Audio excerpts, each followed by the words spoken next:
Bonsoir à tous, ravi de vous retrouver pour cette nouvelle édition de Politique 360. Voici les titres. Emmanuel Macron s'exprimera devant le Parlement, réuni en congrès lundi 3 juillet à Versailles. Il l'a annoncé au président du Sénat, Gérard Larcher, à la veille du discours de politique générale de son Premier ministre, Édouard Philippe. Décryptage et réaction dans un instant. La réforme du Code du travail est en marche, elle se fera par ordonnance. Le projet de loi a été présenté et adopté en Conseil des ministres ce matin. Principal objectif, donner plus de flexibilité à l'entreprise. La CGT appelle déjà à la grève le 12 septembre. Analyse et débat dans cette édition. Bureau de l'Assemblée des départements de France, aujourd'hui au Sénat, alors que la situation d'une vingtaine de départements reste critique. Le pacte de confiance promis par Emmanuel Macron entre l'État et les collectivités peut-il être la solution aux difficultés budgétaires? On posera la question à nos invités. Et je vous rappelle que vous pouvez réagir à cette édition sur Twitter, le hashtag politique360. Pour m'accompagner cet après-midi, Tam Tranui en direct de la salle des conférences du Sénat, le multiplex politique et parlementaire, c'est tout de suite.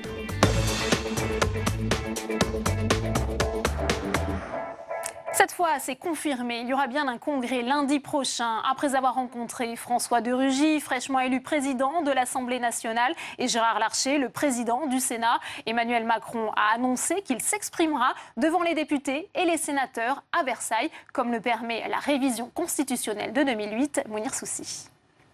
Emmanuel Macron veut s'inspirer du modèle américain en donnant sa version du discours sur l'état de l'Union. Pour contourner l'interdiction du président de la République de se rendre à l'Assemblée nationale et au Sénat au titre de la séparation des pouvoirs, Emmanuel Macron veut convoquer un congrès à Versailles chaque année pour faire le point sur ces réformes. Une possibilité ouverte en 2008 par la réforme constitutionnelle initiée par Nicolas Sarkozy. Moi, je souhaite aller très loin. Je souhaite que les pouvoirs du président de la République soient encadrés. Je souhaite qu'il y ait davantage de transparence de la présidence de la République. Le Congrès est habilité à voter les réformes constitutionnelles et l'adhésion d'un pays à l'Union européenne. La réforme de Nicolas Sarkozy permet au chef de l'État de s'adresser directement aux 577 députés et 348 sénateurs. L'ancien président le fera en 2009 pour évoquer la crise en Europe et défendre des mesures polémiques de son gouvernement. En 2015, 3 jours après les attentats de Paris, François Hollande réunit la représentation nationale pour un moment de communion où il annonce son souhait d'introduire la déchéance de nationalité pour les individus jugés coupables d'actes terroristes. Notre République n'est pas à la portée de méprisables tueurs. Ma volonté, c'est de mettre toute la puissance de l'État au service de la protection de nos concitoyens. La convocation annuelle d'une telle réunion aura un prix. Le dernier congrès aurait coûté, selon une estimation, entre 170 et 210 000 euros. Oriane Mancini m'a rejoint sur ce plateau. Bonsoir Oriane, éditorialiste pour Public Sénat. On l'a vu, c'est donc officiel, il y aura bien ce congrès lundi 3 juillet. Oui Delphine, et c'est Gérard Larcher, le président du Sénat, qui l'a annoncé il y a quelques minutes. Vous le disiez, Gérard Larcher et François de Rugy qui ont rencontré Emmanuel Macron cet après-midi. Le chef de l'État qui s'exprimera donc lundi devant les 577 députés et les 348 sénateurs réunis en congrès. Il faut dire que c'était l'une de ses promesses de campagne, Emmanuel Macron, de faire chaque année un discours devant le Parlement en congrès pour rendre compte de son bilan. Mais voilà, seulement 3 mois après son élection, difficile, Delphine, de parler de bilan. On imagine donc qu'avec cette expression devant le congrès, Emmanuel Macron veut surtout soigner sa stature de chef de l'État, renforcer son image de président jupitérien. Je vous laisse imaginer l'image qu'on va tous voir lundi. Le président de la République qui traversera cette galerie des bustes du château de Versailles, puis qui rentrera dans cet hémicycle, il faut le dire, imposant, devant plus de 900 parlementaires qui se lèveront pour l'accueillir. Une image, bien sûr, on n'en doute pas, qu'Emmanuel Macron avait envie de laisser dans l'esprit des Français avant la trêve estivale. Oui, pourtant, c'est une date qui pose question, Oriane. Eh bien oui, le 3 juillet, c'est la veille du discours de politique générale que doit prononcer Édouard Philippe devant l'Assemblée nationale. Et ce discours de politique générale, c'est un temps fort dans la vie parlementaire, mais c'est aussi et surtout un temps fort pour le Premier ministre et d'autant plus, Delphine, cette fois-ci. Pourquoi ? Parce qu'Édouard Philippe, il n'est pas issu des rangs de la majorité, il n'est pas issu des rangs de la République En Marche. Vous le savez, c'est un Premier ministre de droite, des Républicains. C'était donc ce discours de politique générale un bon moyen pour lui de se légitimer, de s'imposer comme chef de la majorité. En s'exprimant la veille de son discours, difficile de ne pas voir un affaiblissement pour le Premier ministre, difficile de ne pas avoir en tête ce que disait Nicolas Sarkozy de François Fillon, ce mot de collaborateur. L'opposition, d'ailleurs, ne s'y trompe pas. Elle a déjà commencé à attaquer. La droite parle de faute politique. On entendait aussi les mots d'humiliation pour le Premier ministre, d'humiliation pour le Parlement dans la bouche de certains élus républicains. Olivier Faure, le président du groupe socialiste à l'Assemblée, dit qu'un tel discours réduira le Premier ministre au rôle de répétiteur. Et c'est paradoxal pour Emmanuel Macron, qui a répété pendant sa campagne que lui ne ferait pas de son Premier ministre un collaborateur, que le Premier ministre gouvernerait, que lui présiderait. Mais en réunissant les parlementaires la veille du discours d'Édouard Philippe, Emmanuel Macron veut sûrement montrer que c'est lui qui donne le cap. Merci beaucoup, Oriane, pour votre analyse. On continue les réactions à cette annonce avec vous, Tam Tranui, en direct de la salle des conférences du Sénat. À vos côtés, le vice-président socialiste, sénateur de la Dordogne, Claude Bérit-Débat, c'est à vous.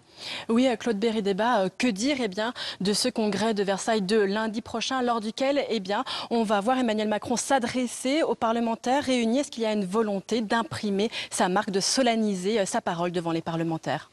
Je crois que c'est la première fois que nous allons avoir un président de la République qui va intervenir en congrès de cette façon-là. Nous avons eu différents congrès, mais c'était pour le dernier congrès où nous a réuni le président de la République, c'était après des événements tragiques. Après les attentats, et puis après, on en a eu un certain nombre pour des modifications de notre Constitution.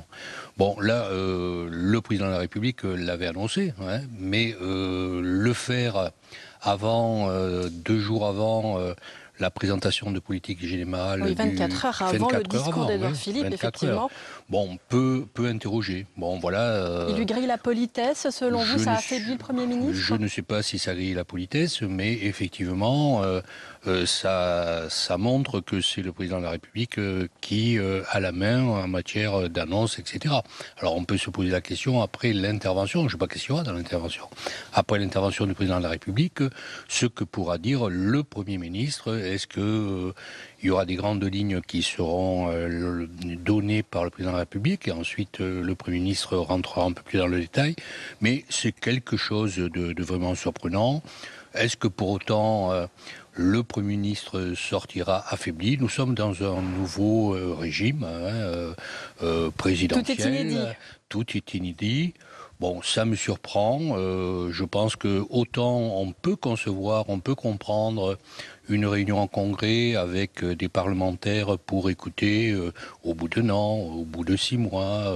C'était là sa promesse de campagne, en faire tous les ans cette déclaration devant le congrès. Ça, on peut le comprendre. Mais en début de quinquennat, c'est différent. Voilà, là, ça montre effectivement que notre président, le président de la République, a des intentions d'être le maître de jeu, le maître du temps, puisqu'on a parlé du congrès, je dirais sur le plan... Des horloges. Mettre des horloges. On a parlé aussi de ce congrès depuis un certain temps. L'annoncer aujourd'hui pour l'organiser lundi, je féliciterai toutes les 2 assemblées qui vont devoir se mettre au diapason pour le faire. Bon, voilà, donc je veux pas aller plus loin. Qu'Emmanuel Macron va préciser le cap et on va laisser la méthode à Édouard Philippe. On peut faire. Ça serait une bonne partition des choses selon vous? On peut faire toutes les suppositions, les supputations possibles. On en saura beaucoup plus après l'intervention à la fois du président de la République et du Premier ministre. Bon, c'est surprenant. Vous n'iriez pas jusqu'à parler d'humiliation, comme ont parlé certaines personnalités de l'opposition. On a entendu chez les LR, on a entendu également Olivier Faure déplorer cette décision. C'est au Premier ministre de l'exprimer, c'est pas à moi de le dire. Je serai à sa place, je me sentirai effectivement humilié, mais je ne suis pas Premier ministre de la France. Voilà, donc c'est à lui de le dire. Bon, c'est surprenant. Et puis, ça montre qu'effectivement... a priori, toutes les décisions, toutes les annonces seront faites par le président de la République au moment où il le souhaite. Ça peut se comprendre, ça pourrait se comprendre dans des domaines particuliers, par rapport à des situations difficiles, par rapport à des décisions à prendre d'une certaine importance. Mais là, il vient d'être élu, il a une majorité confortable, on sait ce qu'il veut faire, les projets de loi qui vont arriver, il les a annoncés.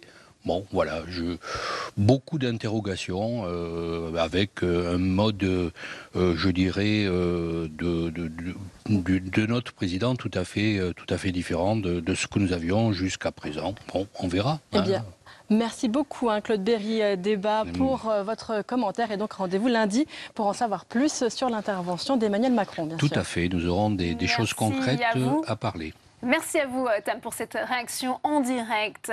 Dans le reste de l'actualité, aujourd'hui, on en sait désormais un peu plus sur le contenu des ordonnances qui doivent réformer le Code du travail. Le projet de loi a été présenté en Conseil des ministres avant d'être détaillé par Muriel Pénicaud, la ministre du Travail, lors d'une conférence de presse. Le détail avec Cécile Sixou.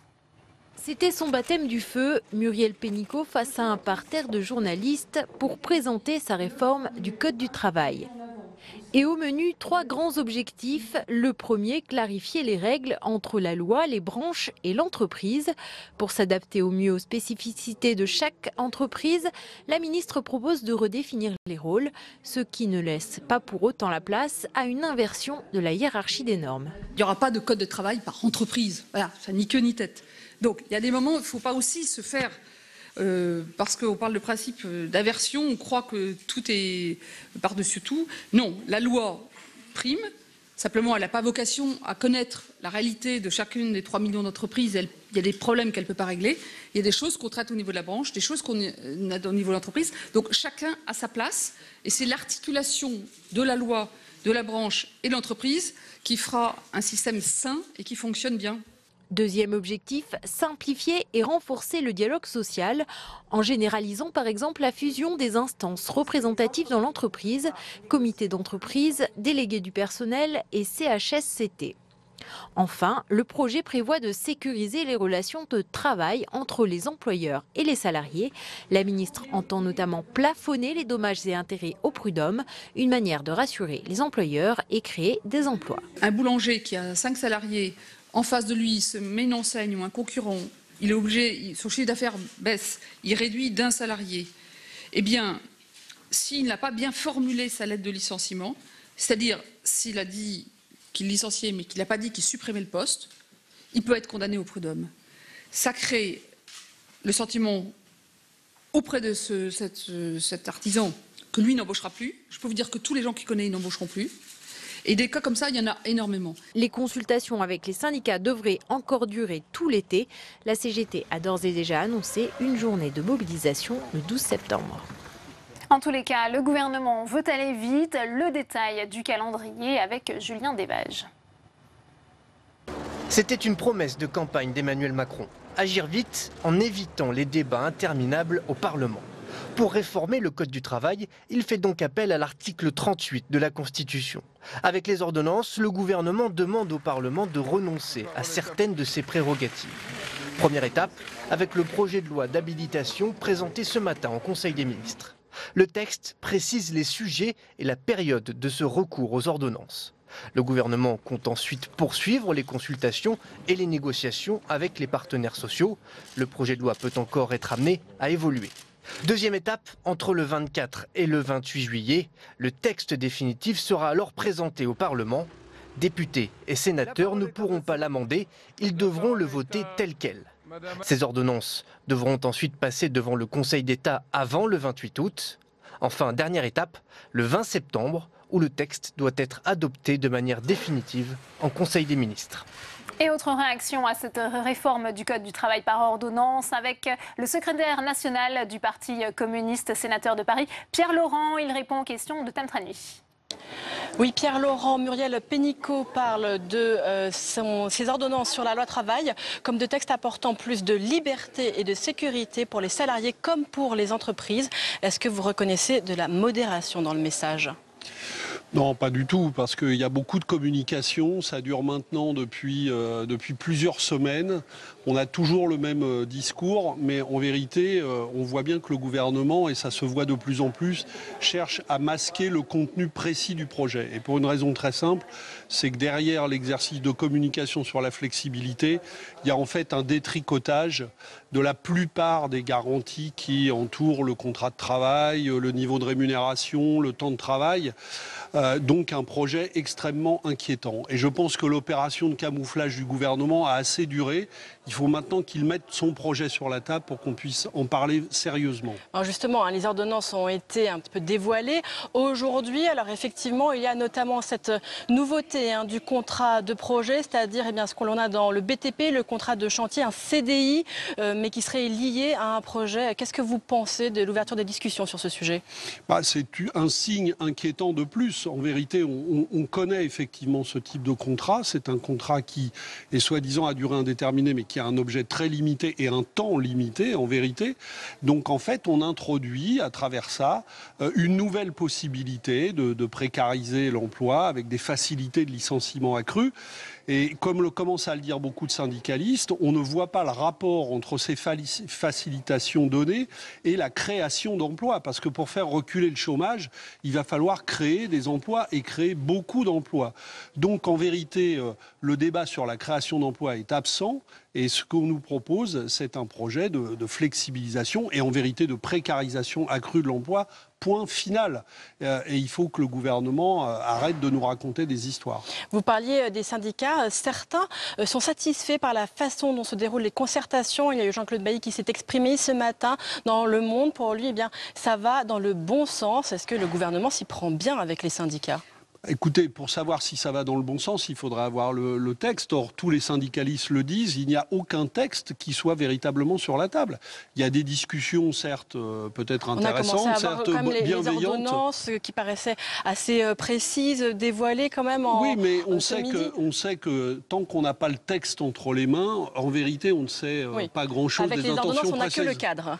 Voilà, on va nous faire, nous, au Parlement, voter la loi d'habilitation des ordonnances sans que nous connaissions véritablement le contenu des ordonnances.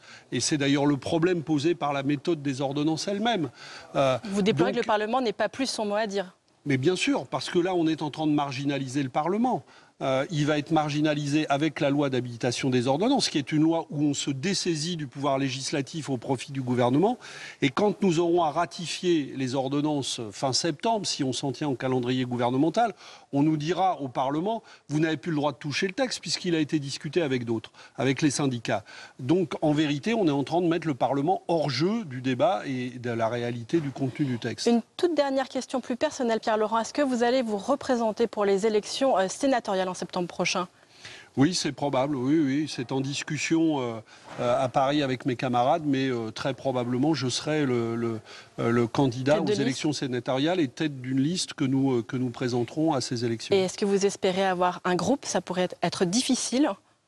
Ce sera plus difficile que la dernière fois parce que les élections intermédiaires ont dégradé le rapport de force au détriment de la gauche.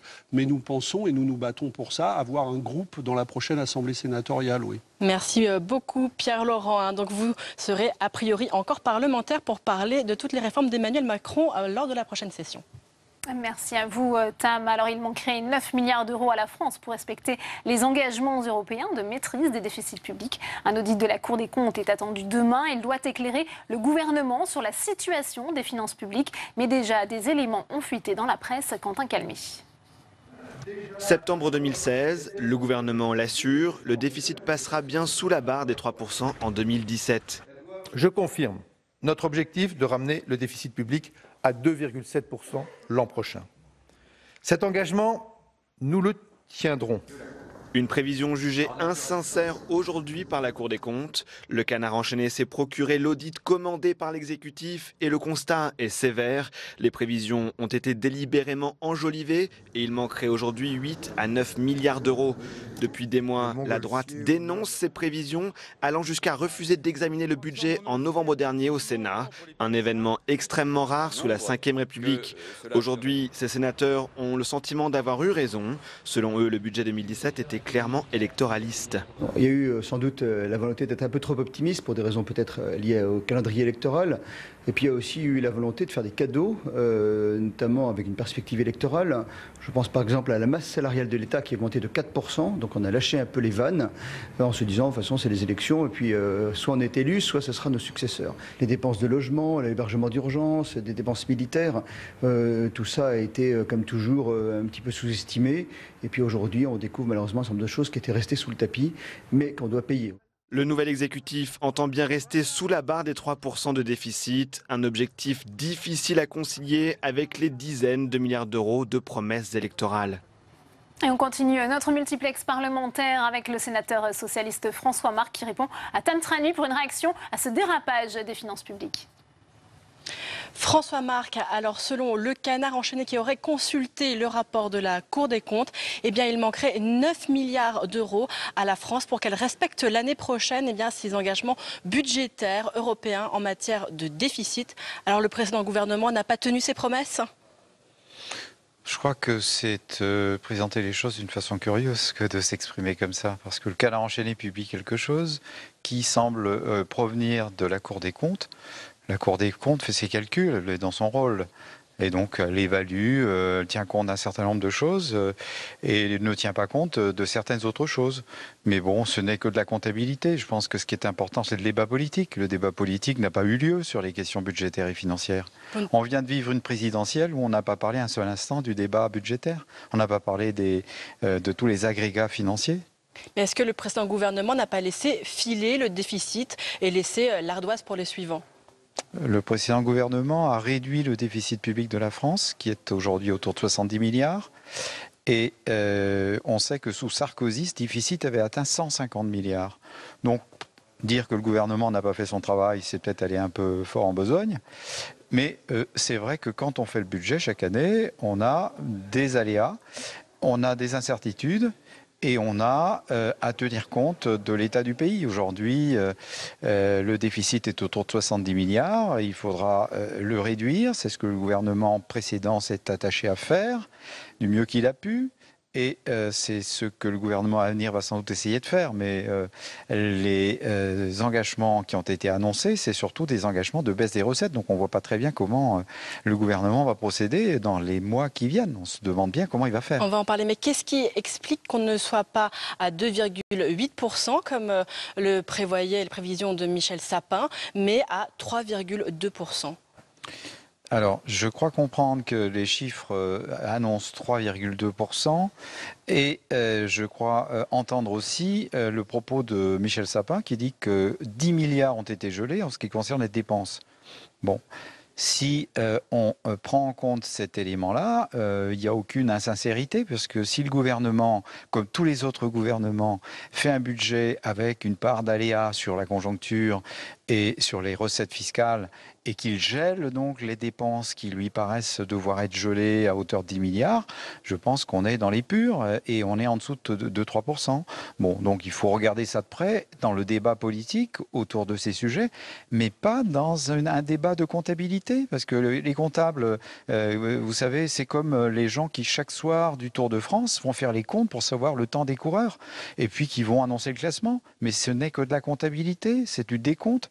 Et après, il y a le débat politique sur comment on fait, sur les recettes et les dépenses. Justement, le débat politique, la droite toute l'année a parlé de budget insincère. C'est un argument qu'on a souvent entendu. Vous savez, moi, depuis que je suis à la Commission des finances, j'ai entendu des propos de ce type à maintes reprises. Et j'ai vu dans le quinquennat Sarkozy, alors que les déficits étaient autour de 120, 110 milliards, des commentaires qui allaient dans le même sens en disant qu'on ne sait pas très bien à l'avance où on en est. Donc l'insincérité, c'est l'argument facile. C'est pour dire, mais votre chiffre n'est pas certain. Mais non, il ne peut jamais être certain. Un chiffre budgétaire ne peut jamais être certain. Il y a toujours une part d'aléa. Il y a des recettes qui ne rentrent pas aussi vite qu'on voudrait. Et si on en vient au gouvernement actuel, est-ce que ça prépare un serrage de vis pour 2017 et certainement le report de certaines réformes? Qu'est-ce que vous en pensez? Moi, je crois que la question budgétaire, comme elle n'a pas été abordée pendant 6 mois de campagne électorale, on a parlé de tout. On a parlé des hologrammes de Mélenchon, on a parlé des costumes de M. Fillon, on a parlé du t-shirt de M. Poutou, etc., etc. Mais la question budgétaire, elle a été quasiment ignorée. Et donc, on retombe maintenant, à la réalité. On retombe sur les questions de la réalité, à savoir que la France a un déficit de 70 milliards. Elle a un déficit de 70 milliards et Mélenchon et M. Macron a annoncé qu'on allait baisser la CSG, qu'on allait baisser l'impôt sur la fortune, qu'on allait supprimer la taxe d'habitation pour une partie des gens. Bref, créer un trou supplémentaire de 20 ou 25 milliards. Donc, comment on fait? Moi, c'est la question que je me pose. Et donc là, on va être dans la réalité, hein, en préparation du budget 2017, on va être, de 2018, on va être dans les réalités. Là. On revient aux réalités. Merci beaucoup François-Marc d'avoir répondu à mes questions. Merci. Merci à vous Tam. Les présidents de conseils départementaux réunis aujourd'hui au Sénat à l'occasion du bureau de l'Assemblée des départements de France.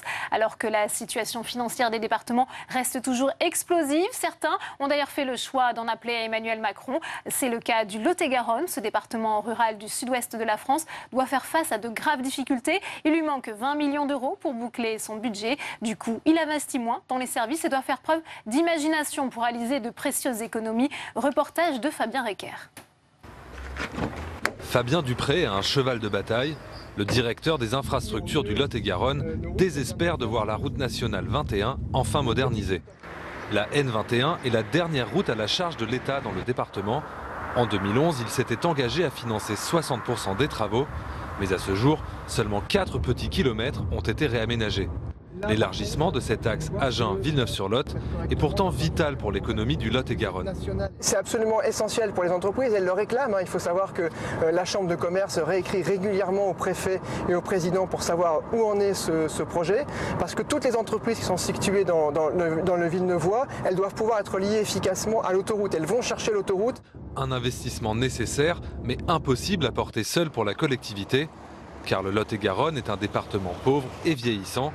En 2017, 106 millions d'euros consacrés au RSA ou à l'accompagnement des personnes âgées. Dans le même temps, l'État se désengage, baisse des dotations et surtout baisse du remboursement des dépenses de solidarité. C'est le fameux reste à charge, un manque à combler de 44 millions d'euros pour l'année en cours.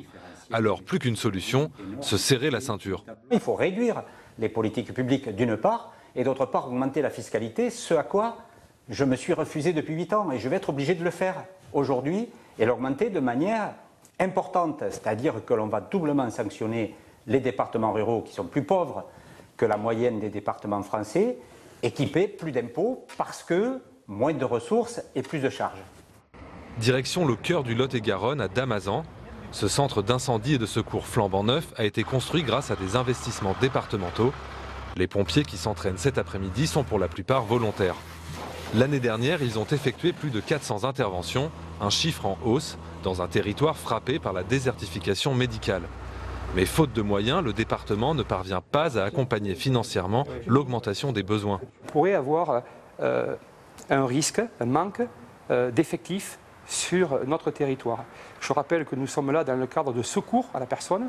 Nous avons besoin de femmes, d'hommes qui s'engagent autour de cette passion, mais nous avons également aussi besoin de matériel.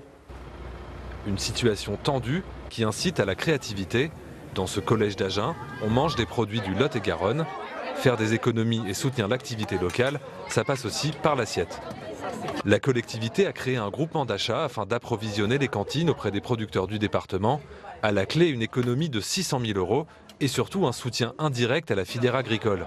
À quelques années, ça représentait sur 3 millions d'achats, à peu près 1 million d'achats qui étaient de filières locales. Aujourd'hui, on devrait atteindre 2 millions à 2 500 000 d'ici 2 ans. Pour les agriculteurs, de façon indirecte, puisqu'on leur achète leurs produits. Insuffisant toutefois pour casser la spirale d'appauvrissement qui touche les départements ruraux. Tandis que les collectivités locales poursuivent leurs efforts, elles attendent de l'État des contreparties. La conférence nationale des territoires, qui se tiendra en juillet, s'annonce orageuse.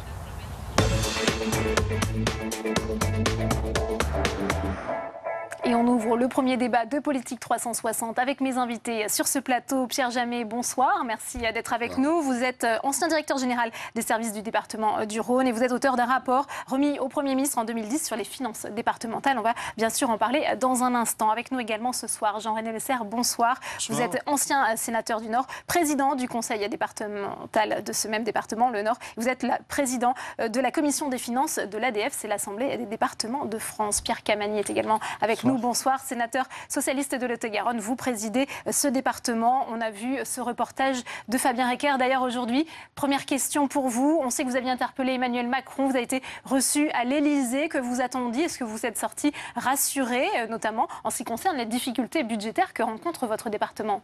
Avant d'interpeller Emmanuel Macron, j'avais interpellé Manuel Valls et son successeur sur la situation. Et je n'avais pas obtenu de solutions, de réponses concrètes. Je n'ai pas obtenu plus de réponses concrètes aujourd'hui, si ce n'est l'engagement dont vous venez de parler dans le cadre de la conférence des territoires, l'engagement de suivre la proposition que nous avons faite au président Macron et au nouveau gouvernement, qui est de s'inscrire dans la dynamique qu'il propose, c'est-à-dire de signer un pacte de confiance entre le département et l'État. Un pacte de confiance, cela veut dire que le département est prêt à s'engager à la réduction, il y est déjà, hein, ce ne sera pas difficile pour nous.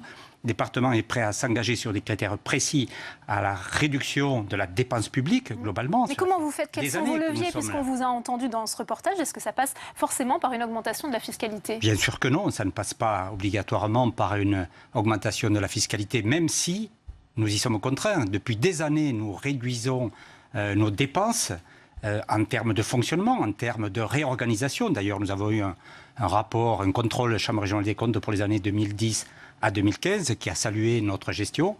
Mais depuis, avec la baisse des dotations se conjuguant à la mauvaise compensation par l'État des allocations individuelles de solidarité, hein, l'APA, la PCH et le RSA, eh bien, notre situation devient explosive.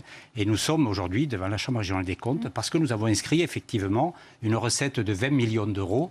Il nous fallait 20 millions d'euros pour équilibrer les budgets. Je me suis toujours refusé à augmenter la fiscalité. J'ai essayé de trouver d'autres solutions. Cela fait 8 ans que la fiscalité n'a pas été augmentée en Lot-et-Garonne.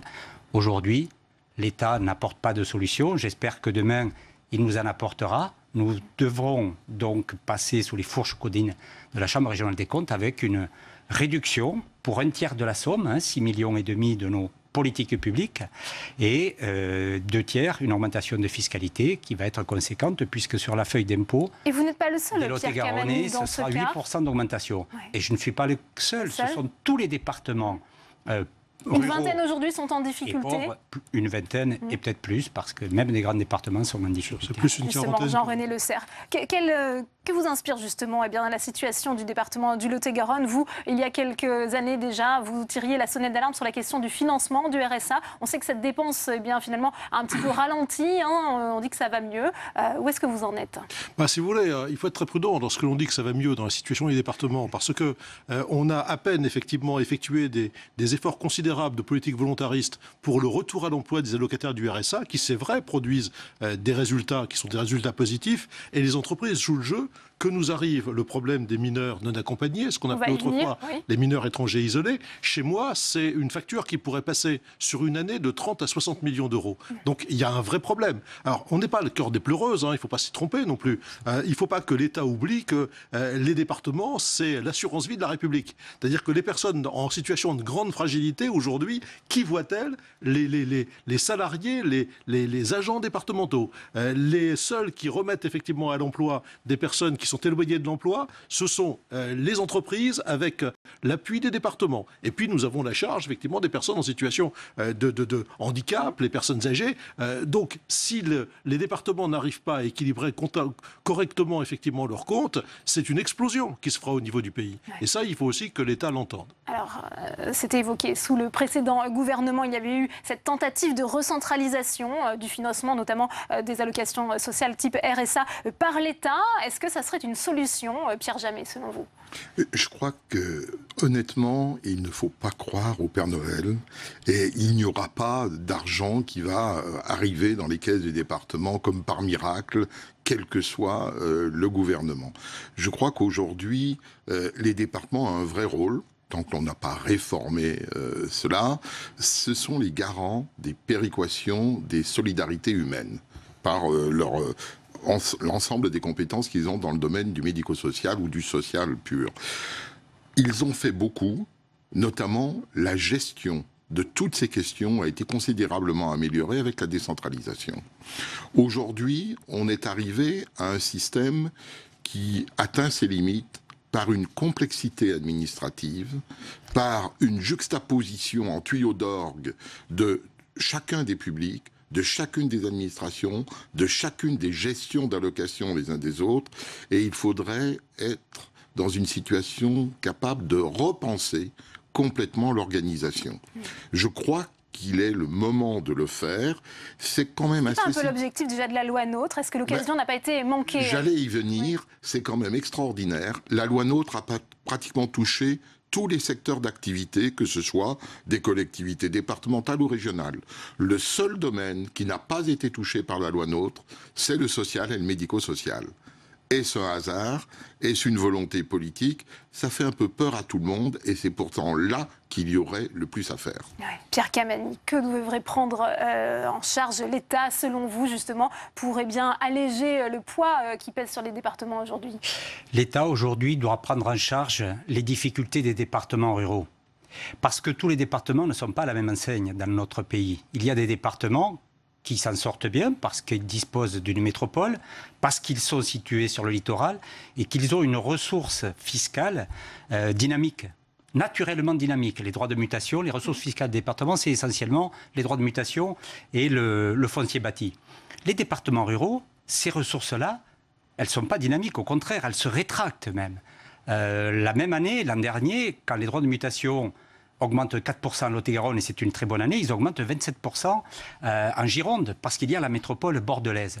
Et donc, il y a des situations où l'État doit jouer son rôle avec les départements riches aussi, parce qu'il doit y avoir une péréquation verticale venant de l'État, mais aussi une péréquation horizontale, c'est-à-dire entre les départements riches et les départements pauvres. Cette péréquation existe déjà. Le gouvernement Valls l'a mise en place, mais elle n'est pas suffisante. Elle n'est pas suffisante puisque vous avez une vingtaine de départements qui sont dans une difficulté majeure, c'est-à-dire que quoi qu'ils fassent comme économie, parce que mon voisin a raison d'évoquer ces questions de réorganisation qui permettraient de faire des économies. Mais la croissance de la dépense est telle, et surtout la croissance de la non-compensation par l'État. Aujourd'hui, sur le RSA, le département du Lot-et-Garonne, sur une facture de 56 millions, assume directement, du moins l'État ne lui compense pas, 26 millions. 26 millions, c'est 10% de mon budget de fonctionnement. Peut-être un peu provocatrice, mais donc, quand on voit les difficultés financières aujourd'hui des départements, et j'en reviens à ce que je disais sur cette loi NOTRe, est-ce que on sait qu'il y a eu cette bataille ici au Sénat pour sauvegarder cet échelon départemental? Est-ce que ce n'était pas une erreur? Est-ce qu'il n'aurait pas fallu profiter de cette réforme pour repenser tout l'édifice, ce millefeuille territorial et peut-être effacer de la carte les départements? Non, mais le problème, ce n'est pas le millefeuille, ce n'est pas l'édifice. Le problème, c'est la gestion. Jean-René Le Cerf l'a bien dit. Le problème, c'est la gestion d'une politique sociale qui est à la charge des départements, qui pèse lourdement sur les budgets des départements et dont certains départements, parce qu'ils doivent faire assumer par le contribuable local cette dépense, certains départements ne peuvent pas l'assumer. Ce sont des dépenses de solidarité nationale qui sont assumées par les départements dans leur ensemble. Et les départements ruraux n'ont pas l'assise financière permettant d'assumer tout cela. Tous les départements souffrent, mais certains n'y arrivent plus. Voilà la différence. Et ça n'est pas un problème d'organisation territoriale ou autre. C'est vraiment un problème de manière de gérer au niveau de l'État l'aide sociale. Alors, Pierre Camani, il y avait le bureau de l'ADF aujourd'hui au Sénat et Dominique Bussereau, son président, s'est exprimé. Il appelle à une ouverture des négociations avec l'exécutif. On l'écoute. Nous sommes en pleine forme pour assurer nos missions de solidarité territoriale et sociale. Nous avons des sujets à traiter avec l'État. Nous allons voir le président, le Premier ministre. Nous avons déjà commencé à voir un certain nombre de membres du gouvernement. Nous verrons le nouveau président de l'Assemblée. Nous continuerons de dialoguer avec le président du Sénat sur quelques sujets, les mineurs étrangers isolés, la difficulté que nous avons à absorber ce flux de jeunes et à financer leur accueil, sur le paiement des allocations sociales, puisque l'État ne nous verse pas ce qu'il nous doit, sur l'organisation du territoire. Nous avions demandé au président Macron, avant l'élection présidentielle, une grande stabilité institutionnelle, mais quid des métropoles, comment les choses vont s'organiser. Voilà. Donc nous allons être constructifs. Jean-René Le Serre, on sait qu'il y avait eu des premiers rendez-vous déjà avec Richard Ferrand, ministre chargé de la cohésion territoriale. Depuis, il y a eu des remaniements de sénateurs, Jacqueline Gourault auprès de Gérard Collomb et Jacques Mézard, deux interlocuteurs. Vous allez pouvoir reprendre ces négociations dans un bon état d'esprit, justement, selon vous? Écoutez, la négociation, elle peut être meilleure que les négociations que nous avions eues avec le précédent gouvernement, qui s'était vraiment totalement foutu de nous. Puisque vous évoquiez effectivement le problème de la recentralisation du financement du RSA. C'était un très beau mot, mais la réalité, ça n'avait rien à voir avec cela. La réalité, c'était qu'on nous piquait à tous les départements le reste à charge de l'exercice 2016. 300 millions d'euros pour le Nord, et qu'on piquait cela à tout jamais jusqu'à la fin des départements. Ça voulait dire que le rôle que mon collègue a bien mis en évidence, c'est-à-dire le rôle de péréquation que doit jouer l'État entre les départements favorisés et les départements qui le sont moins, n'était absolument pas joué. Le Lot-et-Garonne, le Nord, le Pas-de-Calais n'ont pas la même situation que la ville de Paris ou les Hauts-de-Seine. Il faut effectivement que l'État reprenne ce rôle qui est un rôle de péréquation, qui fait partie d'ailleurs de son attribut régalien fondamental. On a fait des propositions. Moi, j'ai fait des propositions avec mon collègue socialiste Michel Dagbert, qui est le président du Pas-de-Calais, sur une compensation partielle de l'État des dépenses qui excèdent la moyenne nationale, aussi bien sur le RSA que sur l'APA, de façon à ce que chacun puisse trouver effectivement les moyens d'assumer convenablement ses politiques. Pour le reste, la disparition des départements, c'est un faux problème, parce que, on s'en fout, ça fait à la limite, sur le principe, mais si vous faites disparaître les départements, il faudra assumer la responsabilité des personnes âgées, des personnes handicapées, du retour à l'emploi des allocataires du RSA, des collèges, des routes, donc la dépense sera toujours là. Or, les grandes régions, arrêtons de nous cacher la réalité, les grandes régions, elles ont aujourd'hui sanctuarisé les départements pour longtemps, parce que l'éloignement de la région par rapport effectivement à ce qui se passe sur les territoires est total. Donc ce problème est un problème qui est derrière nous. On ne va pas sans cesse remettre en cause la carte administrative. Aujourd'hui, il faut simplement donner quelques moyens d'équité aux départements, à tous les départements, certains n'en ont pas besoin, pour qu'ils puissent effectivement exercer leurs responsabilités et faire en sorte que l'État continue à fonctionner, que le pacte républicain continue à fonctionner. Justement, sur cette question, Pierre Jamet, je vous donnerai la parole, Pierre Camani. Il y a cette promesse de campagne d'Emmanuel Macron, mettre en place un pacte de confiance, vous le rappeliez, entre l'État et les collectivités avec des conférences des territoires 2 fois par an. Est-ce que ça vous paraît aussi, sur la méthode, être une bonne solution avancée pour aller de l'avant, justement? Alors, au risque de vous décevoir, je n'engage que moi, je ne crois absolument pas aux grands-messes. Il y en a eu des années depuis des grands-messes, des grandes conférences nationales. Il n'en sort pas grand-chose. Je crois que le problème est qu'aujourd'hui, on est dans le cadre d'une administration de l'État, sur ces questions-là, relativement figée. Il y a le poids de Bercy et il y a les autres. Et quand on regarde comment l'État peut organiser une certaine équité entre les collectivités, les départements bien sûr, mais les autres collectivités aussi. Il y a 2 systèmes. C'est le système de la compensation, qui a été évoqué par mon voisin. Il y a le système de la péréquation qui vient d'être évoqué par M. Le Serre. Le Conseil constitutionnel, dans une décision de décembre 2009, a considéré que compensation et péréquation pouvaient être liées, que ça pouvait toucher les charges et les ressources. Aujourd'hui, les critères, alors je ne sais pas ce qu'en pensent mes interlocuteurs, mais les critères de compensation et les critères de péréquation ne sont plus les bons. Ils ne sont plus les bons. Pourquoi ? Parce qu'en général, on utilise des critères avec 2 ans de décalage. Or, on est dans un domaine où c'est l'instantané qui compte, d'une part, et d'autre part, parce qu'il faudrait les adapter de manière plus rigoureuse, ce qui n'a jamais été fait. Et je crois qu'il y a là un problème de fond sur lequel on ne veut pas se pencher encore aujourd'hui, et c'est là la solution. Votre réponse. Je partage totalement. Nous n'avons pas les indicateurs qui permettent à l'État, justement, et au service de l'État et à nous-mêmes, de bien mesurer la difficulté réelle des départements. Parce que si nous avions ces indicateurs, dans le budget de l'État, vous savez, c'est un problème de répartition et de juste répartition. Et je voudrais simplement attirer votre attention à tous sur les conséquences de cette situation, sur la fracture territoriale dont on parle en France. C'est plus une fracture, c'est une béance aujourd'hui. Parce que vous avez des territoires, sur les territoires métropolitains et littoraux, qui se développent. Et puis, vous avez les territoires ruraux, un peu éloignés, les départements jouant un rôle important dans l'animation et dans le développement de ces territoires, les départements n'ayant plus les moyens, nous baissons nos investissements, nous réduisons nos politiques publiques et donc nous alimentons le cycle de la pauvreté et de l'appauvrissement. Et donc ça n'est plus une trajectoire parallèle, c'est une trajectoire divergente maintenant entre deux France, celle qui se développe et la France rurale qui reste sur le bord du chemin. C'est extrêmement grave parce que cela va maintenant très vite. Sur cette fracture territoriale, vous partagez cette analyse? Je partage effectivement l'opinion exprimée par monsieur le directeur général. Vous savez, l'un des problèmes qui se pose, c'est le manque de volonté politique. Les critères aujourd'hui de péréquation sont des critères totalement dépassés. Je prendrai deux très courts exemples. La dotation de solidarité urbaine dans mon département, il n'y a que 2 communes qui ne la touchent pas. Est-ce que réellement, il y a une discrimination qui est faite entre les riches et les pauvres dans une hypothèse comme celle-là? La réforme des valeurs locatives, c'est le gouvernement Juppé qui l'avait mis en place.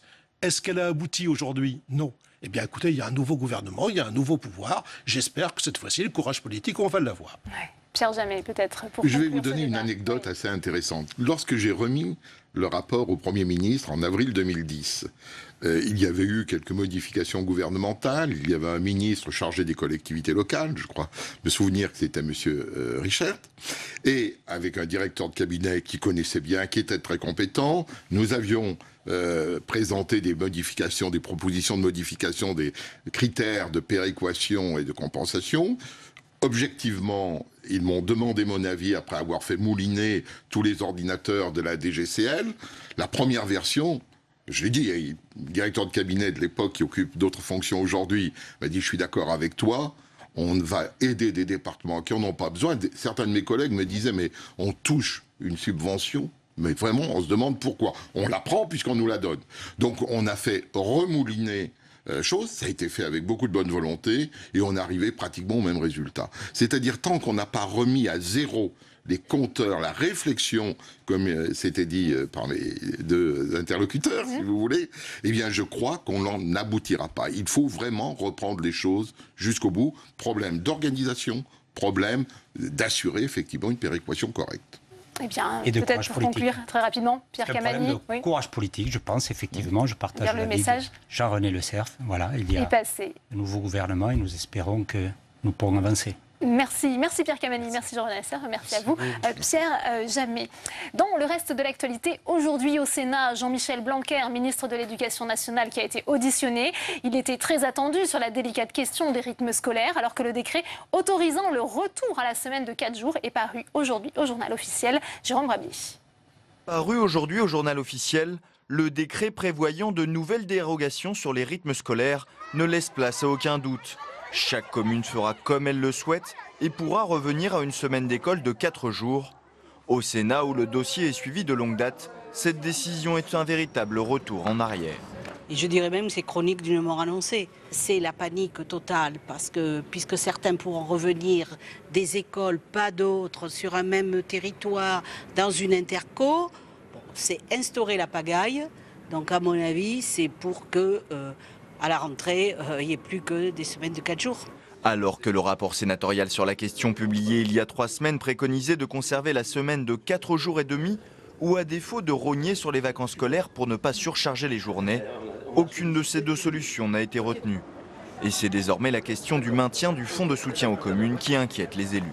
Est-ce qu'il s'engage à ce que les aides de l'État et de la CAF soient pérennisées, puis que ces aides ne représentent entre autres que la moitié au maximum du coût de la mise en place des TAP? Eh bien, il faut absolument qu'elles soient pérennisées et qu'ils s'engagent sur un plan pluriannuel de façon à ce que les communes qui souhaitent rester à 4 jours et demi puissent le faire. Pour sa première décision, Jean-Michel Blanquer a donc décidé de revenir sur la réforme des rythmes scolaires, ouvrant la voie à un abandon de la semaine de 4 jours et demi dans de nombreuses communes. Les sénateurs, sur tous les bancs, semblent le regretter. Et hors micro, certains n'hésitent pas à dire que face aux enseignants et aux parents d'élèves, le ministre de l'Éducation a déjà plié au détriment des intérêts de l'enfant. Catherine Morin-Desailly, présidente de la Commission de la Culture et de l'Éducation au Sénat, est notre invitée. Elle répond aux questions de Saveria Rojek. Le face-à-face, c'est tout de suite.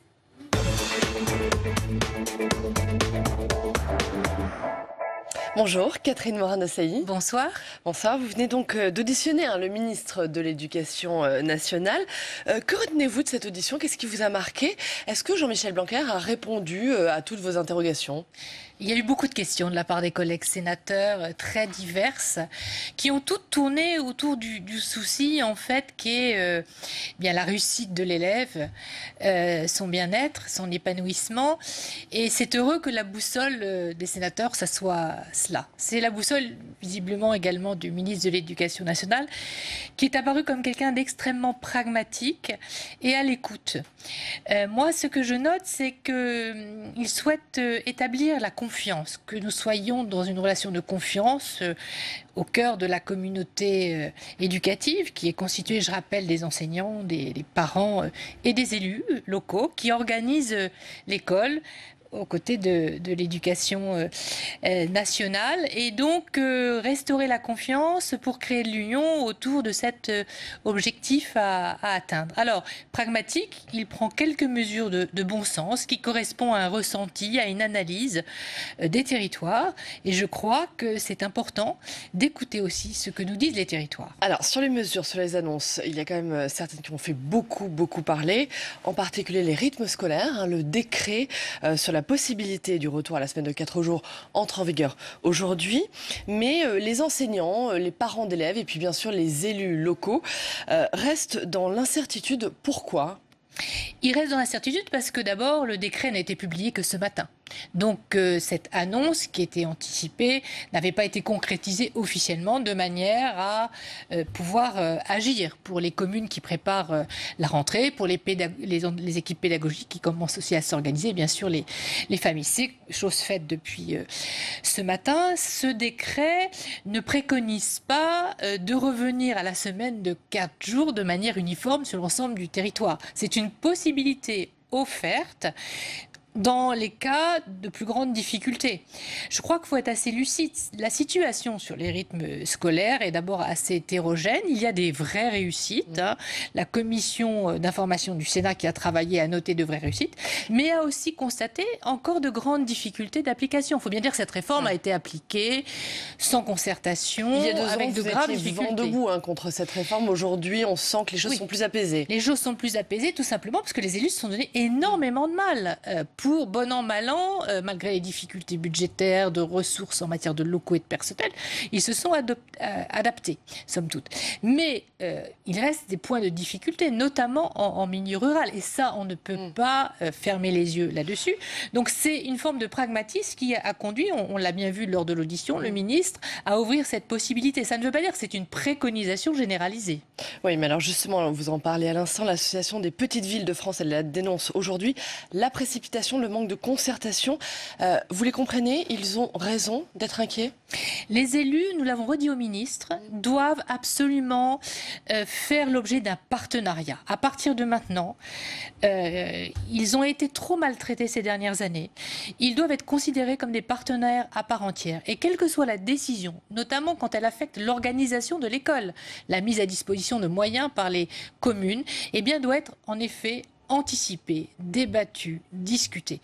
Maintenant, il y a des communes qui continuent à être dans les plus grandes difficultés pour cette histoire des rythmes scolaires, qui se trouvent satisfaits de cette décision. Attention, ça ne veut pas dire revenir absolument à la semaine de 4 jours. Et d'ailleurs, nous avons dit au ministre que nous étions très préoccupés de la pérennité du fonds d'aide de l'État, pour l'application de cette réforme de rythme scolaire. Les communes qui souhaitent rester à 4 jours et demi avec les activités périscolaires doivent pouvoir bénéficier dans la continuité de financement de l'État. C'est une des grandes inquiétudes, le financement. Alors, sur un tout autre dossier, l'application du dispositif CP à 12 élèves. On sait que c'est une de vos autres grandes interrogations. Je vous propose d'écouter à ce propos Jean-Michel Blanquer lors de l'audition.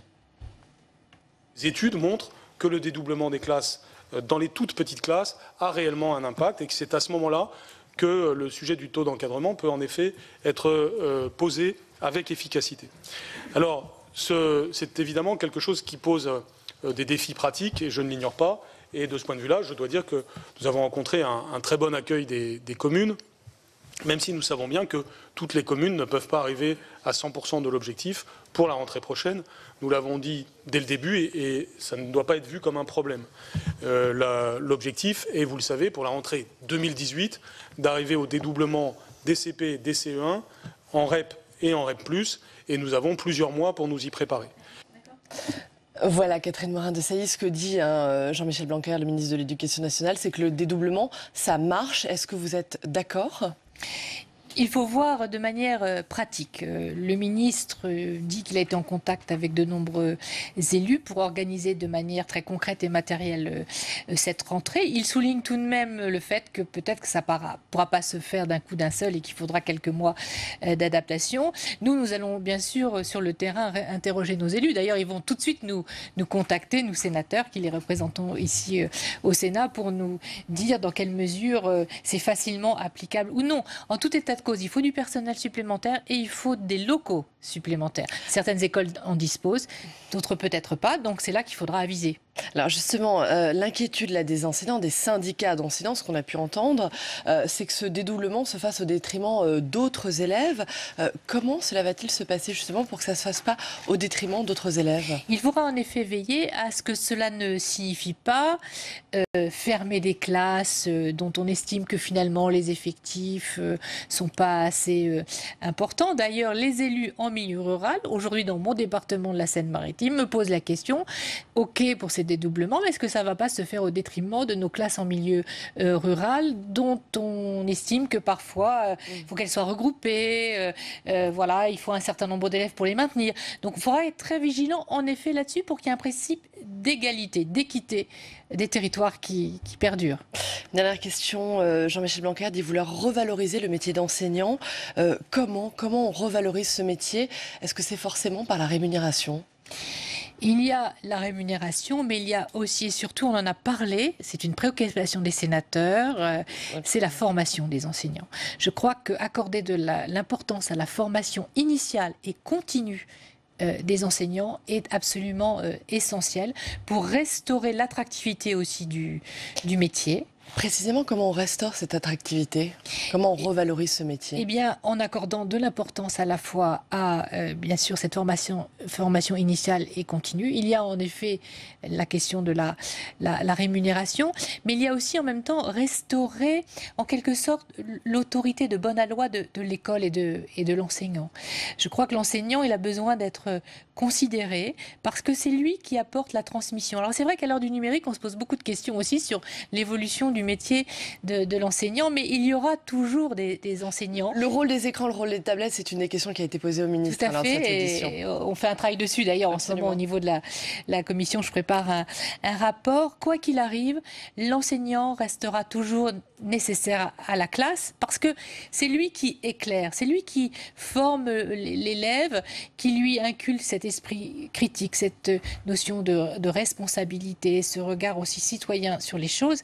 Et c'est l'enseignant qui apprend à l'élève à devenir adulte en se forgeant sa propre indépendance, sa propre autonomie.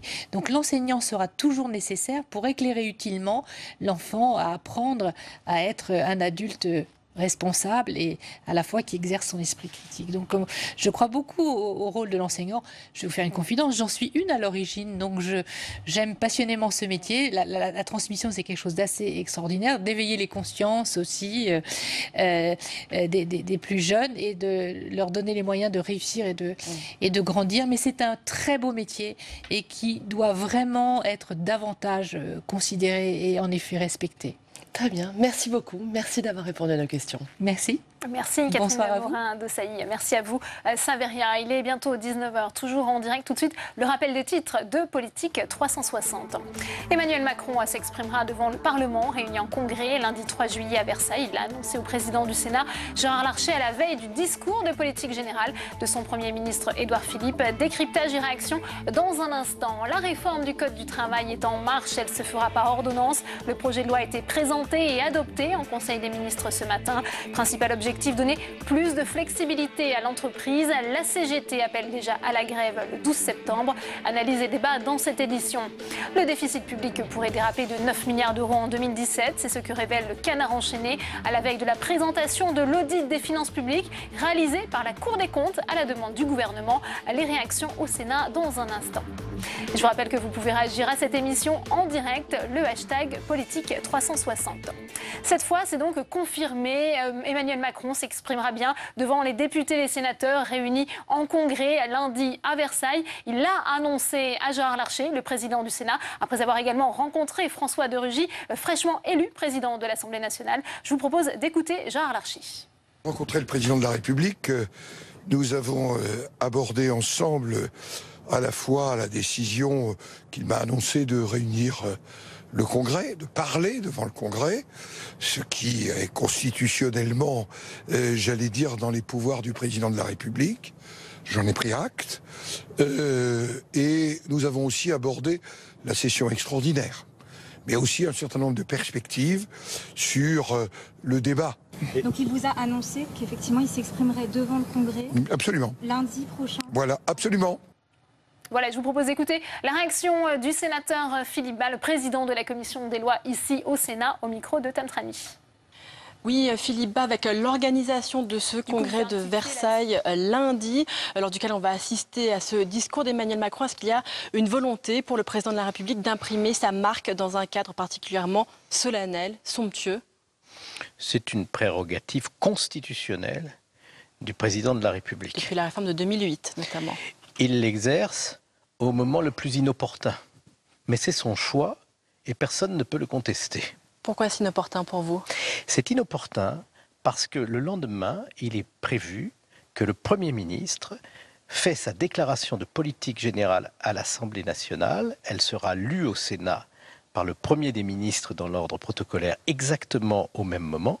Nous vivons dans un régime parlementaire et le temps qui s'ouvre la semaine prochaine est celui de la mise en jeu de la responsabilité du gouvernement devant le Parlement. Le président de la République, lui, n'est pas responsable devant le Parlement.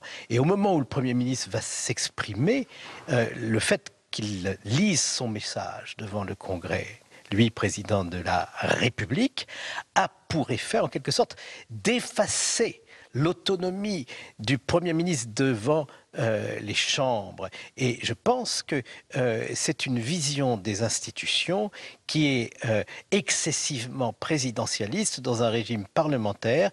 Et moi, je pense que ça affaiblit le Premier ministre. Et je pense qu'un président fort a besoin d'un Premier ministre fort, parce que c'est lui qui porte les réformes devant l'Assemblée nationale et le Sénat. Et s'il l'affaiblit, il se tire une balle dans le pied. Il a besoin d'un Premier ministre fort et pas d'un simple collaborateur, pour reprendre l'expression de Nicolas Sarkozy. Il n'a surtout pas besoin d'un simple commis. Qu'est-ce que vous pensez de l'attitude de certains députés, Jean-Christophe Lagarde, Philippe Viget, qui disent déjà qu'ils ne vont pas assister à ce congrès parce qu'ils estiment bien que l'équilibre des institutions n'est pas respecté? Mais cette opinion, je la partage.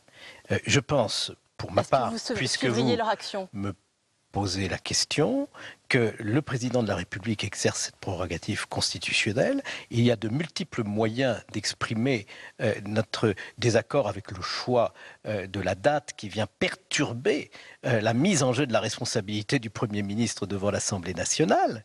Mais une fois que nous avons dit ça, il me semble qu'il est respectueux de notre Constitution et de la fonction présidentielle d'écouter ce que le président de la République veut nous dire.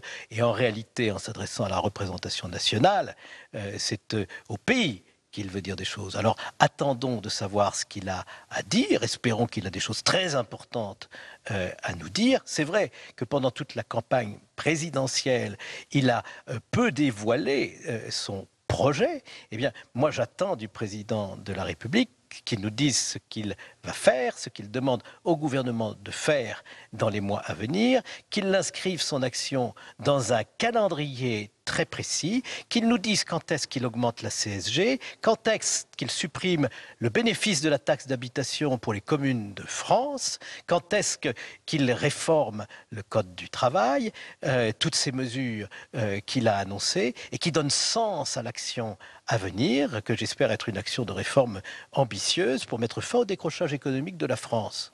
Oui, Philippe, une toute dernière question. Qu'est-ce que vous pensez du coût du congrès de Versailles? Car Emmanuel Macron a annoncé qu'il voulait en organiser un tous les ans et ce sont des centaines de milliers d'euros. Alors même que l'on apprend les problèmes du déficit de la France aujourd'hui.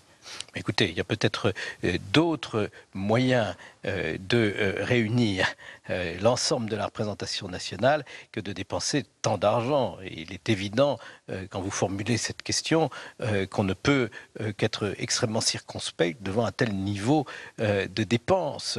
Mais si le président de la République nous annonce des mesures qui permettent de faire des économies à l'État, en maîtrisant les effectifs de l'État, en diminuant la dépense publique, nous serons évidemment soulagés. Merci beaucoup Philippe Bas pour votre réaction à ce congrès qui sera organisé lundi prochain. Merci. Merci à vous, Tam, pour cette réaction. On va d'ailleurs continuer à parler de ce congrès qui aura bien lieu. Ce sera lundi 3 juillet. Députés et sénateurs réunis à Versailles avec mes invités sur ce plateau. Éliane Assassi, bonsoir. Vous êtes la présidente du groupe communiste ici au Sénat, sénatrice de Seine-Saint-Denis. Merci d'être avec nous. Philippe Dallier, bonsoir. Bonsoir. Sénateur Les Républicains de la Seine-Saint-Denis. Également avec nous, Jean Desessarts, bonsoir. Vous êtes sénateur de Paris. Vous êtes président du groupe écologiste ici au Sénat. Et Jean-Marc Gabouty, bonsoir. Vous êtes sénateur de la Haute-Vienne, sénateur UDI-UC. Peut-être, Éliane Assassi, première réaction, on vient d'entendre Philippe Bas, on sait qu'il y aura aussi des tentations, notamment à l'UDI, Jean-Christophe Lagarde l'a annoncé, de boycotter ce congrès de Versailles. Quelle est votre position ? Écoutez, moi je dois dire que je suis assez étonnée par cette annonce faite de la réunion du Parlement en congrès lundi prochain. D'autant que cette réunion va avoir lieu la veille de la déclaration de politique générale du Premier ministre. Donc je voudrais bien savoir ce pourquoi nous sommes convoqués à Versailles lundi prochain. Vous allez y aller ? Vous irez ? Écoutez, je m'interroge parce que pour l'instant, nous ne savons pas exactement comment les choses vont se passer. Si c'est simplement pour écouter Monsieur le Président de la République, je trouve que c'est un peu léger que de réunir le Parlement en congrès. Si c'est pour qu'il y ait un débat de nature politique sur son projet politique, les choses peuvent s'examiner. Mais car pour les l'instant, présidents de groupe ont la possibilité de s'exprimer, il faut le rappeler. toujours, il se pourrait le président parle et puis voilà, le congrès est terminé. Donc voilà, on est dans l'hyper-présidentialisation. On est dans une sorte de monarchie qui s'installe dans notre pays. Je trouve que c'est un désaveu lancé aussi au gouvernement et particulièrement au Premier ministre Édouard Philippe. On continue ce tour de table. Votre réaction, vous, Philippe Dallier, sur la convocation effectivement du Parlement au C'est congrès. un droit constitutionnel maintenant, puisqu'on avait modifié la Constitution pour que le président puisse s'exprimer. Il use de ce droit. Il est vrai que ce qui est très étonnant, c'est le tempo choisi. On avait cru comprendre qu'Emmanuel Macron voulait revenir aux sources de la Ve République, avec un président qui préside et un Premier ministre qui dirige le gouvernement. Et donc le fait de choisir de réunir le Congrès la veille du discours de politique générale, ça ne colle pas avec ce retour aux sources de la Ve République. C'est un peu étonnant. Et puis, effectivement, nous ne savons pas de quoi le président de la République souhaite nous parler. Bon, on dit qu'il veut donner aussi un cap, notamment au Parlement. Écoutez, c'est pas à lui de donner un cap au Parlement, c'est peut-être là où il y a une légère incompréhension de la démarche. C'est une hypocrisie aussi et que... Mais écoutez, on peut pas dire, on revient aux sources de la Ve République, et puis de l'autre côté, tout d'un coup, dire que c'est le président qui donne des instructions, qui fixe le cap au Parlement. Non, c'est le Premier ministre qui doit faire ça le lendemain. Donc il y a un hiatus. Bon, moi j'irai à Versailles pour écouter ce que le président a à dire, parce que c'est le rôle des parlementaires d'y aller. Maintenant, je suis un peu surpris par la démarche. Et je pense que le Premier ministre ne doit pas le prendre en bonne part. En tous les cas, ça me surprendrait. Jean Desessarts, c'est vrai qu'on a parlé d'une humiliation pour Édouard Philippe. Ça, c'est son affaire à lui. Donc, il s'en expliquera certainement avec le président. Mais Macron est un révélateur. Il est un révélateur des dysfonctionnements de la Ve République. Et il montre effectivement que le Parlement, il tient en peu d'estime, puisqu'il convoque en 24 heures sans nous dire sur quoi on pourrait intervenir, nous, les parlementaires, et il va faire sa déclaration et on aura peut-être 5 minutes pour adapter notre discours à ce qu'il va nous proposer. Le lendemain, le Premier ministre va nous proposer autre chose. Donc il est en train de montrer que, effectivement, le Parlement a perdu beaucoup de pouvoir, et lui il le montre clairement. C'est ce que vous avez dit, c'est peut-être fin à l'hypocrisie, mais à ce moment-là, il faut le dire tout de suite, et puis surtout aux 313 parlementaires En Marche qui ont l'impression qu'ils vont tout bouleverser. Il faudrait qu'ils les préviennent qu'ils sont là simplement pour valider la politique, non même pas du gouvernement, mais du président de la République et de son cabinet. Donc ça serait, comme vous dites, plus clair de montrer que maintenant nous sommes sur un régime présidentiel. Mais lorsqu'on dit qu'on est sur un régime présidentiel, il faut adapter l'ensemble des institutions. Ça ne sert à rien de réunir les parlementaires si c'est pour leur dire « vous êtes là que pour m'écouter et puis vous êtes là pour me faire ma communication ». Ce n'est pas le rôle du parlementaire.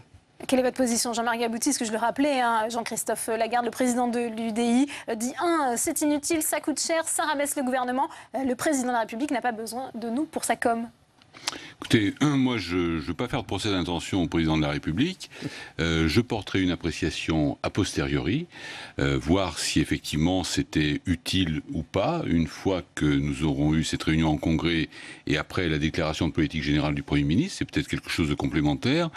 Donc j'irai bien entendu à Versailles. Ça peut être aussi, c'est le verre à moitié plein ou à moitié vide, ça peut être aussi considéré comme une reconnaissance du Parlement, puisqu'il donnera la primeur d'un certain nombre d'orientations et de souhaits aux parlementaires, et on aurait critiqué s'il avait fait cette présentation devant des caméras sur un plateau de télévision. Donc voilà, il faut faire la part des choses. Je ne fais ni procès d'intention, ni une approbation inconditionnelle a priori. Cette appréciation, je la ferai après. Mais alors, voilà pour vos réactions à ce congrès. On va parler maintenant de la réforme du Code du travail, puisqu'on en connaît désormais un peu plus le contenu, notamment des ordonnances. Le projet de loi a été présenté en Conseil des ministres avant d'être détaillé par Muriel Pénicaud, la ministre du Travail, lors d'une conférence de presse à laquelle s'est rendue Cécile Cixous. C'était son baptême du feu, Muriel Pénicaud face à un parterre de journalistes pour présenter sa réforme du Code du travail. Et au menu, 3 grands objectifs. Le premier, clarifier les règles entre la loi, les branches et l'entreprise. Pour s'adapter au mieux aux spécificités de chaque entreprise, la ministre propose de redéfinir les rôles, ce qui ne laisse pas pour autant la place à une inversion de la hiérarchie des normes. Il n'y aura pas de code de travail par entreprise. Voilà, ça ni queue ni tête. Donc il y a des moments où il ne faut pas aussi se faire... parce qu'on parle de principe d'aversion, on croit que tout est par-dessus tout. Non, la loi prime, simplement elle n'a pas vocation à connaître la réalité de chacune des 3 millions d'entreprises. Il y a des problèmes qu'elle ne peut pas régler, il y a des choses qu'on traite au niveau de la branche, des choses qu'on a au niveau de l'entreprise. Donc chacun a sa place et c'est l'articulation de la loi, de la branche et de l'entreprise qui fera un système sain et qui fonctionne bien. Deuxième objectif, simplifier et renforcer le dialogue social en généralisant par exemple la fusion des instances représentatives dans l'entreprise, comité d'entreprise, délégué du personnel et CHSCT. Enfin, le projet prévoit de sécuriser les relations de travail entre les employeurs et les salariés. La ministre entend notamment plafonner les dommages et intérêts au prud'homme, une manière de rassurer les employeurs et créer des emplois. Un boulanger qui a 5 salariés en face de lui se met une enseigne ou un concurrent, il est obligé, son chiffre d'affaires baisse, il réduit d'un salarié. Eh bien, s'il n'a pas bien formulé sa lettre de licenciement, c'est-à-dire s'il a dit qu'il licenciait mais qu'il n'a pas dit qu'il supprimait le poste, il peut être condamné au prud'homme. Ça crée le sentiment auprès de cet artisan que lui n'embauchera plus. Je peux vous dire que tous les gens qu'il connaît, ils n'embaucheront plus. Et des cas comme ça, il y en a énormément. Les consultations avec les syndicats devraient encore durer tout l'été. La CGT a d'ores et déjà annoncé une journée de mobilisation le 12 septembre. En tous les cas, le gouvernement veut aller vite. On voit tout de suite le détail du calendrier avec Julien Desvages. C'était une promesse de campagne d'Emmanuel Macron. Agir vite en évitant les débats interminables au Parlement. Pour réformer le Code du travail, il fait donc appel à l'article 38 de la Constitution. Avec les ordonnances, le gouvernement demande au Parlement de renoncer à certaines de ses prérogatives. Première étape, avec le projet de loi d'habilitation présenté ce matin en Conseil des ministres. Le texte précise les sujets et la période de ce recours aux ordonnances. Le gouvernement compte ensuite poursuivre les consultations et les négociations avec les partenaires sociaux. Le projet de loi peut encore être amené à évoluer. Deuxième étape, entre le 24 et le 28 juillet, le texte définitif sera alors présenté au Parlement. Députés et sénateurs ne pourront pas l'amender, ils devront le voter tel quel. Ces ordonnances devront ensuite passer devant le Conseil d'État avant le 28 août. Enfin, dernière étape, le 20 septembre, où le texte doit être adopté de manière définitive en Conseil des ministres. Éliane Assassi, une question peut-être sur la forme, parce qu'aujourd'hui on a appris qu'Édouard Philippe estime que ce texte a une légitimité politique après le verdict des urnes qui a donné une large majorité à Emmanuel Macron à l'Assemblée nationale. Est-ce que vous êtes d'accord avec cette position ? En premier lieu, on pourrait revenir sur ce qu'a été le verdict des urnes, tant au premier tour qu'au second tour, mais ce n'est pas le sujet. Je ne crois pas que le président Macron ait été élu avec une grande majorité. Sur la réforme du Code du travail, c'est exactement la même chose. J'ai cru comprendre aujourd'hui qu'il y avait plus de 62% de nos concitoyennes et de nos concitoyens qui étaient inquiets. C'est vrai qu'il y a eu un sondage sur cette question. Voilà, sur cette réforme du Code du travail. Et j'ai le sentiment, mais c'est à peu près la même chose que pour la réunion du Congrès, on passe outre tout cela, sous couvert de négociations avec les organisations syndicales, etc. Ce qui se passe effectivement, enfin il n'y en a pas 50, c'est 6 réunions pour 8 organisations, ce qui est quand même Jean-Claude différent. Mailly de Force Ouvrière estimait que cette concertation allait dans le bon sens. Ah, non, mais je n'ai pas dit le contraire. Effectivement, les choses se passent relativement bien. Les syndicats disent ce qu'ils ont à dire, mais à l'évidence, le gouvernement reste droit dans ses bottes, écoute. Je doute qu'il entende vraiment tout ce qui est proposé par les syndicats. Voilà, donc on est toujours dans les mêmes pratiques. Et la cerise sur le gâteau, c'est bien évidemment de procéder par ordonnance. Jean-Marc Gabouty, est-ce que ce choix des ordonnances aujourd'hui, il est entièrement acté, acquis ? Est-ce que vous êtes choqué par ce choix du gouvernement ? Moi, personnellement, je ne suis pas choqué parce que d'abord, ça a été annoncé pendant la campagne électorale par le président de la République. Ça avait été aussi annoncé par un certain nombre d'autres candidats, soit à la présidence de la République, soit aux élections primaires de la droite et du centre et également du Parti socialiste. Donc, il n'y a pas d'innovation en la matière. Il faut reconnaître que notre processus législatif est relativement long et lourd. Or, c'est une loi dont on a débattu, si on met tout bout à bout, pendant 9 mois, il y a un peu plus d'1 an. Aujourd'hui, on reste dans l'esprit de la loi El Khomri, et je crois que le but du gouvernement... On va plus loin que cette loi El Khomri. Sinon, il n'y a pas d'intérêt. On va plus loin, mais c'est de rendre certains aspects opérationnels. Parce que la loi El Khomri, avec pas mal d'amendements de l'Assemblée nationale, qui avait finalement... le gouvernement avait cédé à l'époque devant ces amendements, a entraîné beaucoup de confusion, voire des mesures totalement contradictoires. Donc il y a un souci de simplification, d'aller plus loin dans certains domaines, de trouver le meilleur équilibre possible entre ce qui a été dit par la ministre, c'est-à-dire le Code du travail, les accords de branche, les accords d'entreprise. Et il peut y avoir une discussion, c'est-à-dire qu'il ne faut pas négliger les accords de branche. Il y a des domaines, les 5 domaines ou les 6 domaines qui restent au niveau de la branche vont le rester. Et puis, il y a aussi une différenciation plus importante à faire entre les grands groupes. Lorsque M. Gattaz s'exprime, il ne prend pas totalement en compte la différence entre un grand groupe et une PME, TPE. Dans les grands groupes, nécessairement, on passe par des procédures avec les syndicats. Dans les PME, TPE, il faut, pour des accords d'entreprise, si on veut qu'il y ait des accords d'entreprise, accepter que ça puisse se faire avec les délégués du personnel lorsqu'il y en a, ou par consultation directe, comme ça existe déjà dans certains dispositifs. Sur l'intéressement, un accord peut se faire sans intervention extérieure. Et il faut adapter effectivement certaines dispositions aux PME et aux TPE. Alors avant de rentrer dans le détail, Jean Desessard, est-ce qu'il y a urgence aujourd'hui à réformer ce Code du travail ? Visiblement, le MEDEF est éternellement insatisfait. À chaque fois qu'il y a des représentants politiques, il leur demande d'aller toujours plus loin dans les modifications du Code du travail. C'est le MEDEF qui exige ces modifications ou c'est aussi la mondialisation? Madame la ministre, on l'a entendu, elle dit que c'est les boulangers qui le demandent. Au contraire, les représentants des très petites entreprises, ils veulent surtout pas que ça se fasse au niveau de l'entreprise. Alors elle prend l'exemple du boulanger, elle ferait bien de se renseigner avant d'être ministre du Travail, enfin ça serait quand même le moins. Justement, c'est justement pas le cas. Et les boulangers demandent quoi? Qu'effectivement on adapte la formation et les conditions de travail des salariés boulangers pour qu'il y ait des gens qui le fassent, parce que ce sont des conditions très dures. Et c'est là que devra avoir la négociation. Comment on pourrait améliorer dans la branche ce métier, le rendre plus attractif? Comment on pourrait former pour qu'il y ait effectivement des jeunes qui s'y mettent? Mais c'est pas la question de licencier avec le montant de l'indemnité prud'homale qui bloque l'embauche. Ça, ceux qui défendent ça, c'est le MEDEF, et ce ne sont pas les boulangers. Alors pourquoi?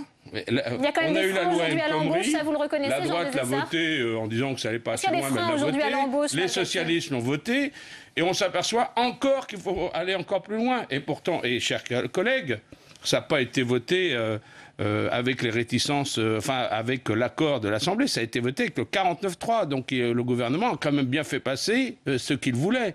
Et donc, avec le MEDEF, ça ne va jamais assez loin, parce que lui, il faut toujours que le salarié soit corvéable pour que les profits soient plus importants.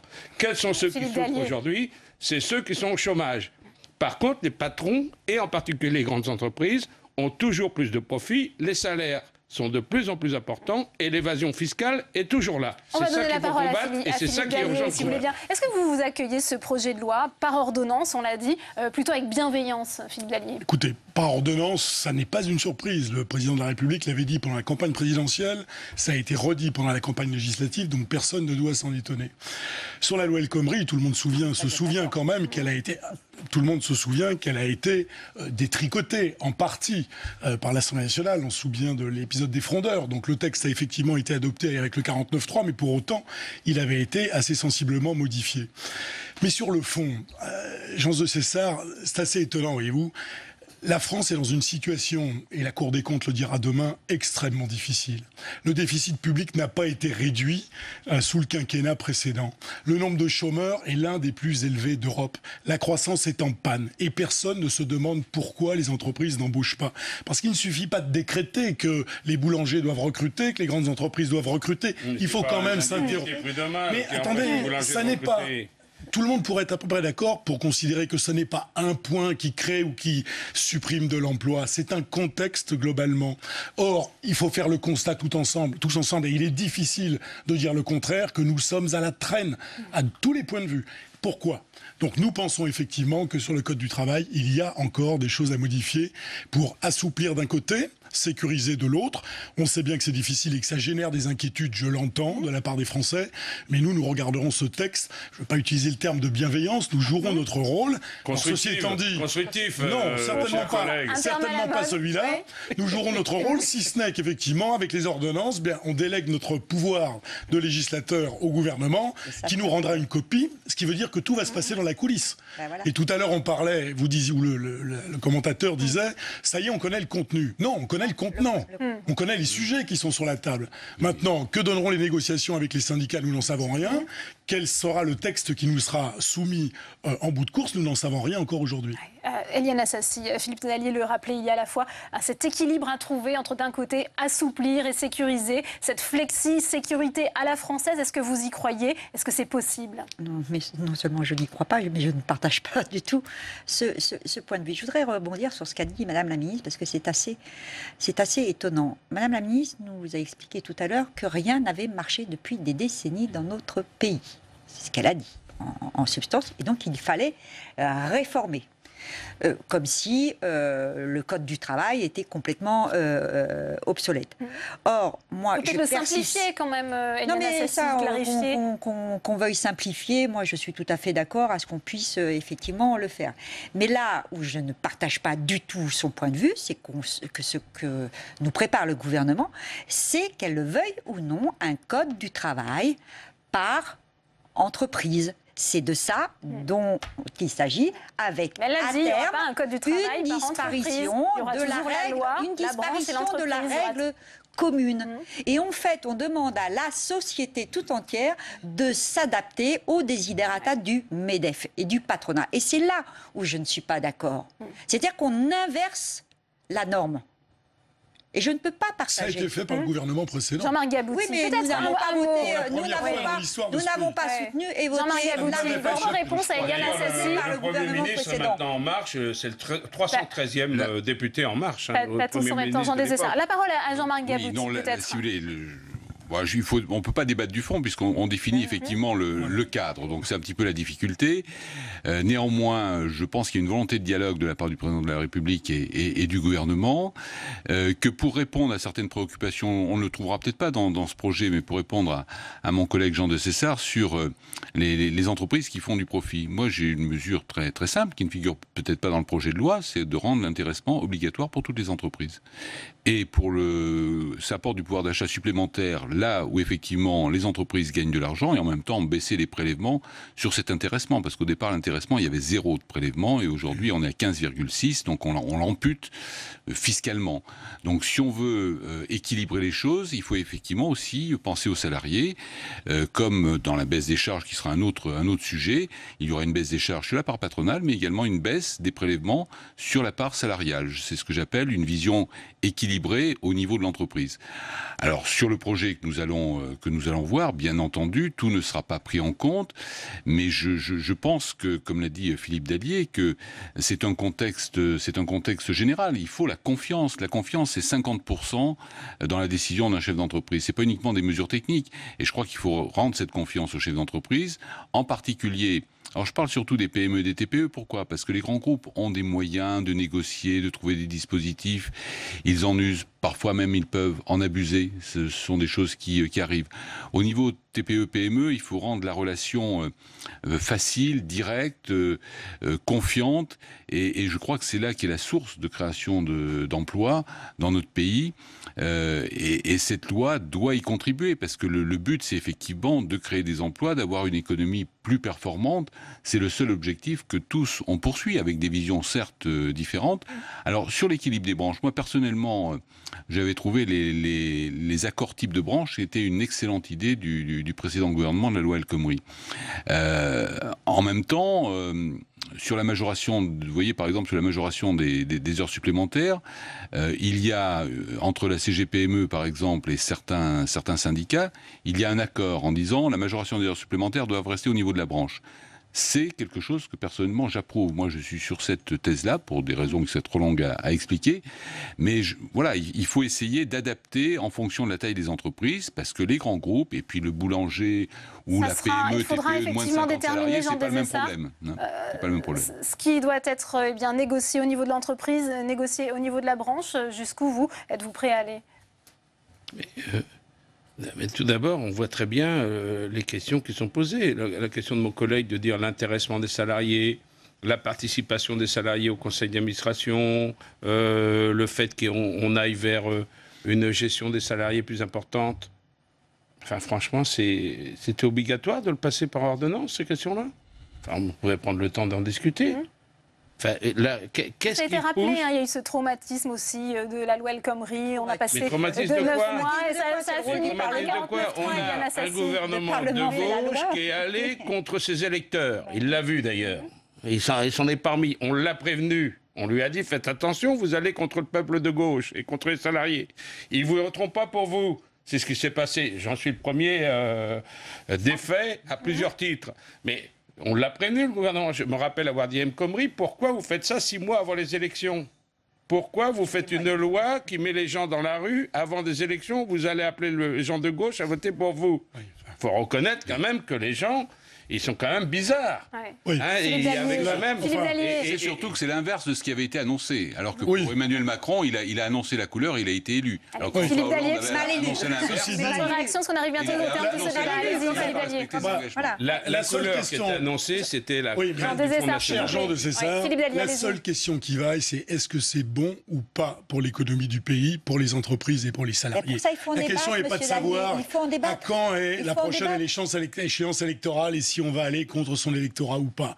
Voilà, il faut faire le constat tous ensemble que la situation du pays est extrêmement difficile et qu'il faut réformer ce pays. Alors si vous n'en êtes pas d'accord ou pas conscient, effectivement, difficile de trouver des points d'accord. Mais nous considérons effectivement qu'on ne peut pas en rester là et que sur le code du travail, et on ne va pas créer un code du... Il ne faut pas en rajouter pour faire peur aux Français. On ne va pas créer un code du travail par entreprise. Pas, 62% sont inquiets. Oui, voilà. C'est avec un discours comme celui-là. Ça ne sera pas un code du travail par entreprise. Il y aura des choses à discuter au niveau de l'entreprise et de la branche. Et à un moment donné, vous ne serez pas intelligent et qu'ils ne comprendraient rien à la réforme du code du travail. Je ne dis pas ça non plus. Il faut faire attention quand même. Je ne dis pas ça non plus. Pour l'instant, seule la CGT appelle d'ailleurs à la grève le 12 septembre. Eliane Assassi, comment expliquez-vous finalement que les autres syndicats, pour l'instant, je pense qu'on est au début du processus, on l'a dit là tous autour de la table, on ne connaît que les grands axes de ce qui nous sera présenté. Donc il va y avoir des débats pendant les vacances. Parce que moi, ce que je regrette, c'est qu'avec ces ordonnances et le fait qu'on n'ait pas grand-chose quand même sur les contenus, voilà, on en est à un débat technique, alors que je suis d'accord, il faudrait un débat de nature politique. Or, on ne peut pas avoir ce débat politique avec les ordonnances. Et moi, donc, j'appelle à ce que durant l'été, il y ait des débats partout sur le territoire pour décrypter ce qui se prépare. Merci. Le message est passé. Merci Eliane Assassi, merci à vous Jean-Marc Gabouty, merci Jean de César, merci Philippe Dallier. Fin de cette édition. Merci à vous de l'avoir suivi. À 22h, Sonia Mabrouk et ses invités. Très bonne soirée et à demain.